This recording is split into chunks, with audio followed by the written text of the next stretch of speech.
Hello বন্ধুরা, welcome to football দুনিয়া। ভারতীয় ফিটাতে সবাইকে স্বাগত। তো গুড মর্নিং সকলকে। তো আজকে ইস্ট বেঙ্গলের খেলা রয়েছে বেঙ্গালুরু এফসির সঙ্গে, মহা গুরুত্বপূর্ণ ম্যাচ। প্লে অফের আশা একদম মিনিমাল টিকে রয়েছে। কালকের ম্যাচের পর সেটা নাও থাকতে পারে, কিন্তু কালকের ম্যাচ পর্যন্ত প্লে অফের লড়াইয়ে থাকতে গেলে আজকে ইস্ট বেঙ্গলকে জিততেই হবে। তো ইস্ট বেঙ্গল টিম কীরকম হতে পারে সেই নিয়ে কালকের আমরা লাইভে ডিসকাশন করেছি।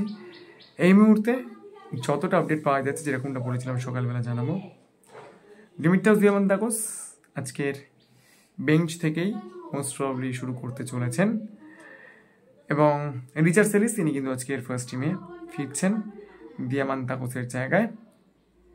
পিভি বিষ্ণু তিনিও ফার্স্ট টিমে থাকবেন না, এইরকমটাই কিন্তু আপডেট আপাতত পাওয়া যাচ্ছে। তো দিয়ামান্তাকোস আসার পর থেকে তিনি অ্যাভেলেবেল রয়েছেন, কিন্তু তিনি চান্স পাচ্ছেন না। I think this is the first time হতে চলেছে সেটা। তো এটা নিয়ে আপনাদের কি মতামত অবশ্যই কমেন্ট করে জানাবেন। তো ভিডিওটা এই পর্যন্তই ছিল। যদি ভিডিও ভালো লাগে লাইক করে দেবেন, মনে করে চ্যানেলকে সাবস্ক্রাইব করতে পারবেন। Thank you so much to all of you.